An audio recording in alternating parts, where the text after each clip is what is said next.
अस्सलाम वालेकुम दोस्तों। दुनिया बदल रही है, ताकत के तवाज़ुन नई शक्ल अख्तियार कर रहे हैं और मशरिक़ वस्ता के दिल से उभरी एक ऐसी खबर जिसने दुनिया को हैरान और परेशान कर दिया। जी हाँ, पाकिस्तान और सऊदी अरब का मुश्तरका दफ़ाई मुआहिदा। ये मखसूस एक कागज़ी मुआहिदा नहीं बल्कि आलमी सियासत का नया बाप है। ये ऐलान कई ममालिक के लिए हैरान कुन और कई के लिए परेशान कुन था। भारत को लगता था कि सऊदी अरब इसका करीबी माशी पार्टनर है, लेकिन दफाई इत्तेहाद ये भारत के ख्वाबों को तोड़ गया। इसराइल के लिए ये एक नए खतरे की गारंटी है, क्योंकि मशरिक़ वस्ता में ताकत का तवाज़ुन तेज़ी से बदल रहा है। मगरबी माहरीन में भी सवाल उठाए जा रहे हैं, क्या ये इत्तेहाद आलमी सियासत का नक्शा बदल देगा? दिलचस्प बात यह है कि खुद पाकिस्तान के अंदर से भी सवाल उठने लगे। लोग कहने लगे, बलूचिस्तान और खैबर पख्तूनख्वा को हम संभाल नहीं पा रहे। जहां रोज़ाना हमारे जवान शहीद होते हैं, तो फिर किसी और मुल्क की सपोर्ट कैसे हम फ्राहम करेंगे? लेकिन जवाब भी वाज़ह है, पाकिस्तान एक न्यूक्लियर पावर है। मई 2025 की पाक भारत जंग इस बात का सबूत है कि पाकिस्तानी अफवाज अपनी सलाहियत और ताकत के साथ ना सिर्फ अपने दफा बल्कि इत्तेहादियों के तहफ़्फ़ुज़ के लिए भी हर वक्त तैयार रहते हैं। ये नाज़रीन इकराम, ये मुआहिदा दरअसल नेटो के आर्टिकल 5 से यानी कि अगर एक मुल्क पर हमला होगा तो दोनों मुल्कों पर हमला तस्वर किया जाएगा। फ़िलहाल ये दो ममालिक हैं, लेकिन जल्द ही इम्कान है ये एक पूरा मुस्लिम ब्लॉक बन जाएगा। इतलात ये है कुछ गल्फ़ ममालिक और दीगर मुस्लिम रियासतें भी इस मुआहिदे में शामिल हो सकती हैं।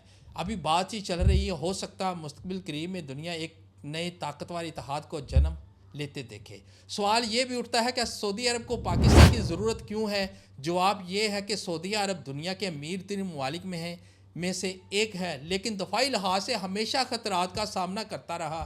यमन की जंग और खिते की कशीदगी ने यह हकीकत वाज़ेह कर दी कि सऊदी अरब का एक मजबूत फ़ौजी शील्ड दरकार है। पाकिस्तान इसका फितरी इत्तेहादी है, एक ऐसी फ़ौज जिसकी बहादुरी और ताकत को दुनिया तस्लीम करती है।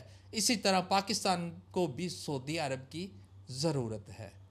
माशी बहरानों के शिकार पाकिस्तान के लिए सऊदी सरमायाकारी तेल और सऊदी अरब में लाखों पाकिस्तानी वर्कर्स की तरसीलात रीढ़ की हड्डी की हैसियत रखती हैं।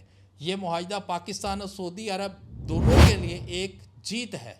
ये एक ऐसा इत्तेहाद है जिसमें दोनों ममालिक को फ़ायदा होगा। ये तावन नया नहीं बल्कि दहाइयों पुराना है। 1969 में पाकिस्तानी पायलट्स ने सऊदी फ़ज़ाइया के जहाज़ उड़ाए। 1979 में खाना काबा पर हमला हुआ तो सऊदी अरब ने पाकिस्तान के SSG कमांडो को बुलाया और पाकिस्तानी कमांडो ने खाना काबा को दहशतगर्दों के कब्ज़े से आज़ाद करवाया। और 1980 की दहाई में ईरान और इराक़ की जंग के दौरान 20,000 पाकिस्तानी फ़ौजी सऊदीया की सरजमीन पर तैनात रहे। और एक ऐसा ये रिश्ता है जो वक्त के साथ साथ मज़ीद मजबूत होता गया। आज भी सऊदी और दीगर अरब ममालिक पाकिस्तान की मिलिट्री अकेडमी में ट्रेनिंग हासिल करते हैं। ये सिर्फ फ़ौजी तावन नहीं बल्कि इत्मीनान और भाईचारे की बुनियाद है।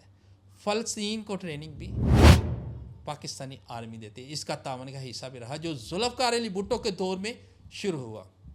पाकिस्तानी अवाम की जो अकीदत है दुनिया जानती है। अगर मक्का या मदीना पर कोई भी आँच आई तो पाकिस्तानी अवाम और पाकिस्तानी अफवाज बग़ैर कहे अपनी जानें कुर्बान करने को भी तैयार हैं। ये मुआहिदा सिर्फ एक फ़ौजी तावन नहीं, ये ईमान, मोहब्बत और अकीदत का भी वादा है।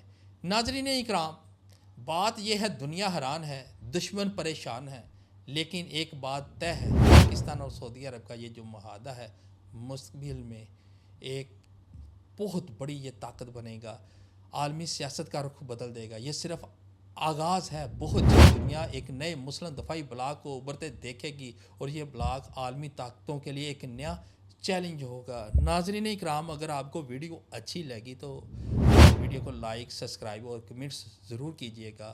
पाकिस्तान जिंदाबाद।